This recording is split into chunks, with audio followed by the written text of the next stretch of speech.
Many thanks for making time to watch Youthpad today. My name is Francis Ngala, and today I want us to take time to appreciate and recognize young people out here who are making a difference in the society through initiatives aimed at supporting vulnerable people hardly hit by this pandemic. And today we have Annette, a young founder of Arianet Foundation that has been helping the needy and disadvantaged in the society for several years. Also in the wake of COVID-19, they are not left behind.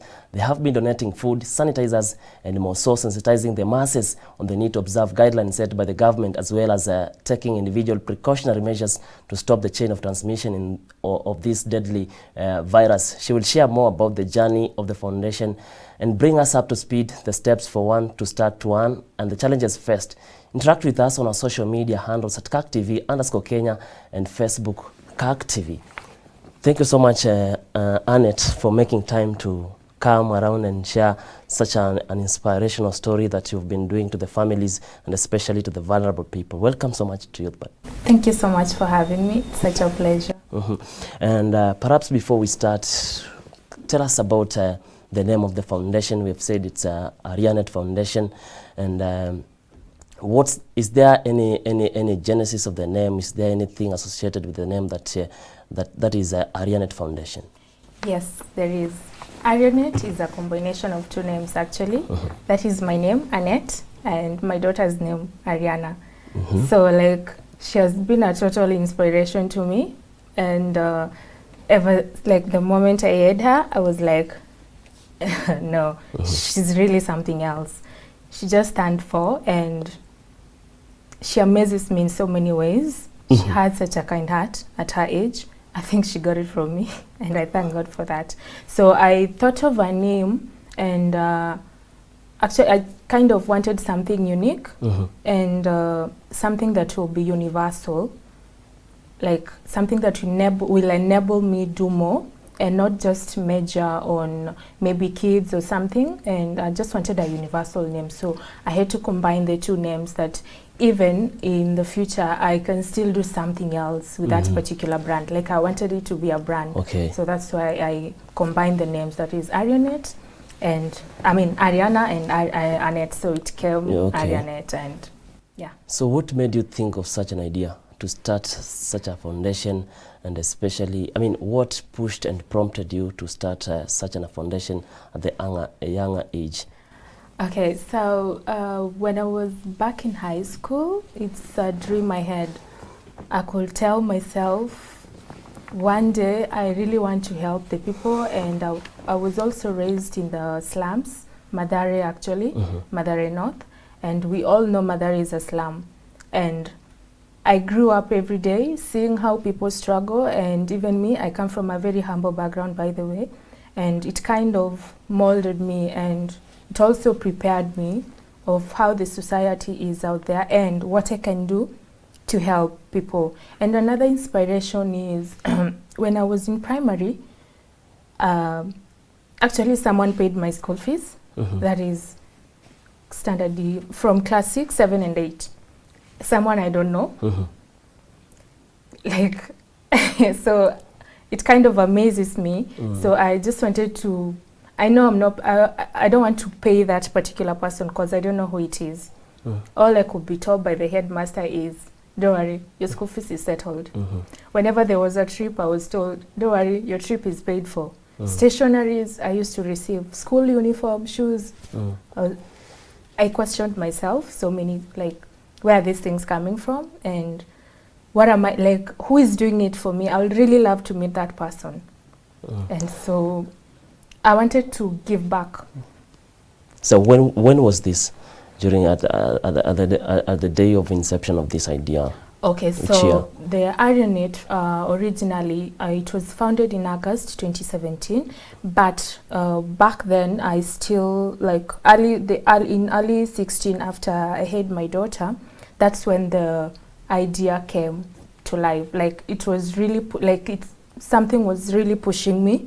I really needed to do something, and so I was kind of held back a little because I didn't know if I have all that it takes to start, because I knew it really needed a lot, especially the cash. Yeah. Because it's all about giving. So so officially it started in early 17, and that's when I had the real push. And I was like, now, I think it's about time. I need to do this. So I had seen a friend of mine, and she kind of challenged me. All she did was just giving to the street kids, and I was like, this is the time I need to do what I've been wanting to do. I don't care how much I have, because as for her, she was a student. She didn't have the cash.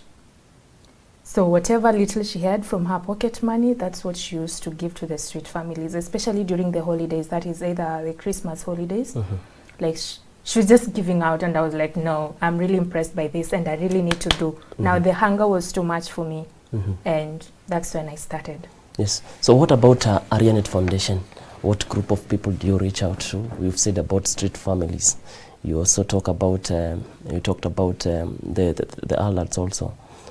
What procedure do you actually use to reach these families? Okay, so mostly I do scouting. I'll call it that way. Like I just visit random places. Maybe I'm just walking and I see a signage somewhere about a children's home. I pop in. I just go to say hi to them, and how is it like here? What do you guys do? What are some of the challenges that you face? What help will you need?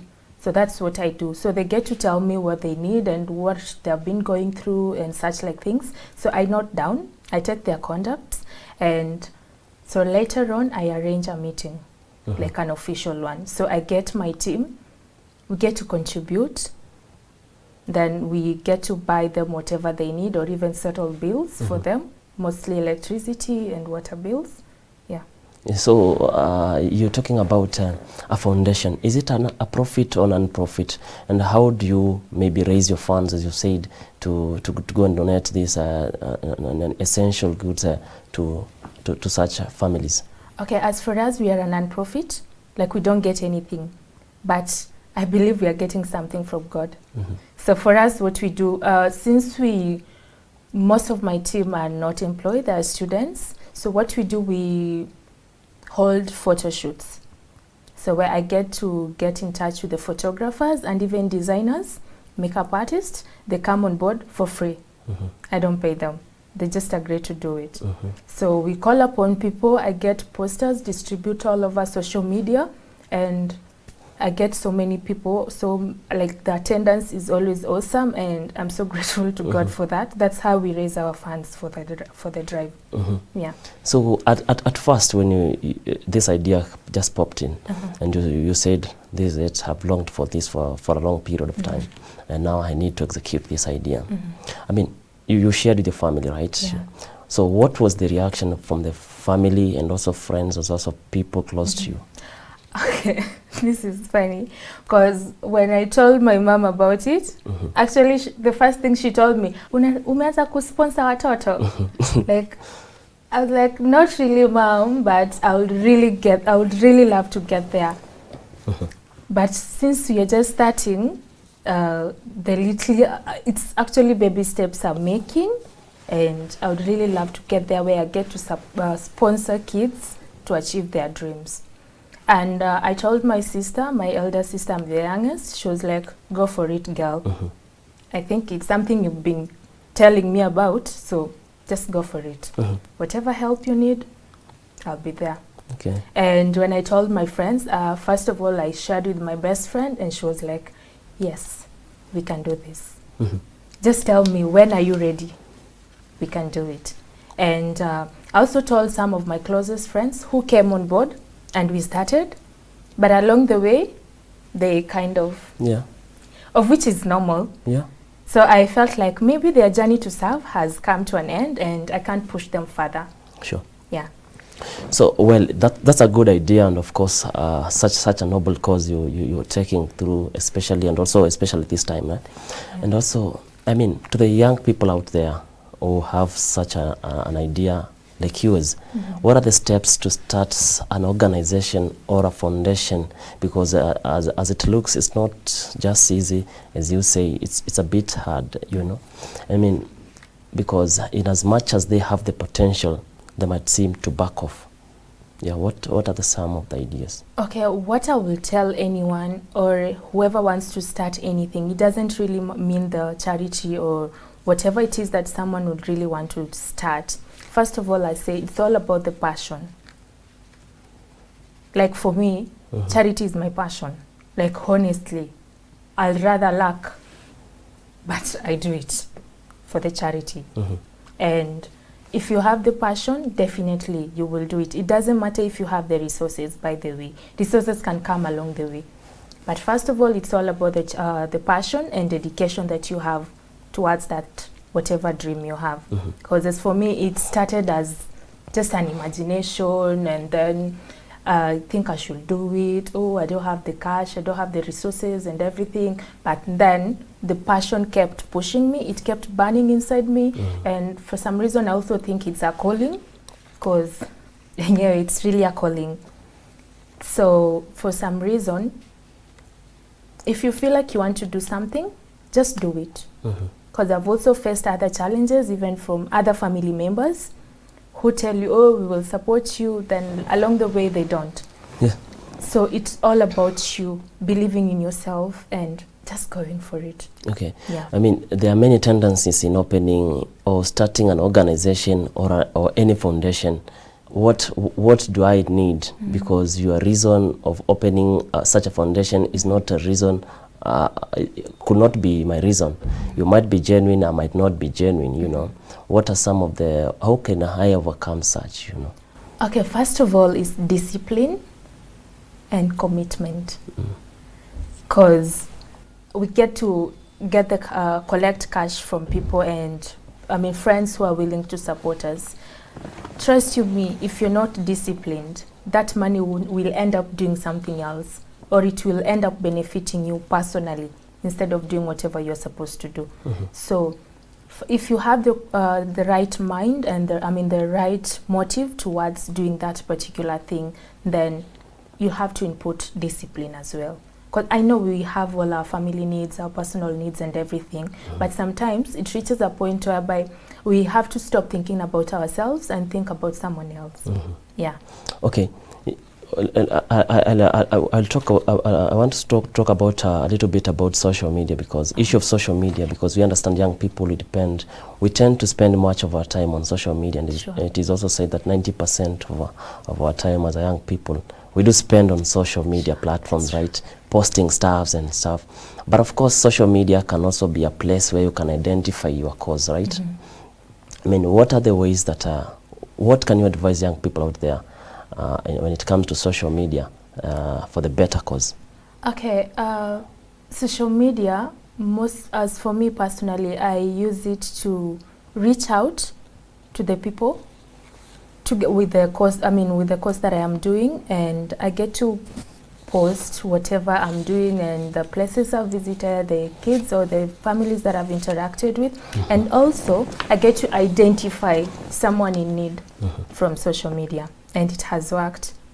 I remember a lady posted in a certain group, I won't mention the group or the lady's name, and she had posted saying that she's expectant and she's so afraid to tell her parents, and the father to the baby in question went missing, like he's nowhere to be seen, and she doesn't have anything, like totally anything. It touched me, and I remembered myself when I was once in her situation, when I also got pregnant, and I was like, wow, I really need to reach out to this lady. So I inboxed her privately. I told her, hey, I'm so and so, I've seen your post, you're saying this and this and this. Where are you? She told me her location. And so, what's your current situation? She told me everything. And I told her, okay, I might not be able to help or to solve all your needs right now, but the little I have, I will do it for you. And don't hesitate to ask for more when the need arises. So I told her I have some baby stuffs that I have that I can send to you. You don't need to come because I know you'll have to use transport and everything. I'll send them to you. So you just send me your address where I can send the items to, and anything else I'll save your number in case you need anything. Just contact me. If I'll be in a position to help, I will. But if I will not, I'll just tell you I can't help right now. So I gathered the stuffs that I had and I sent to her. She's so grateful until now, and she was blessed with a bouncing baby boy. I'm so happy for her wherever she is. So what can you advise young people there while using maybe? What I can advise the young people is we should use social media for the positive part of it. Not just laughing at memes. I know sometimes memes really do something for us. And so we should always find an opportunity. It could be a job opportunity. Actually, most companies these days use social media. So a company could be hiring, or you could be good in a skill or something, a hobby or something. Post it on social media. Someone somewhere might be looking for exactly the skill that you have. Get yourself a job. So let's use it for the positive part. Okay, well, that's inspiring, and of course, maybe advising young people on how to use social media, their social media platforms for the better cause. And of course, let's have some quick commercial break. We shall be back shortly in a few. But engage us on our social media platforms at CAC TV _Kenya, Twitter, and Facebook CAC TV.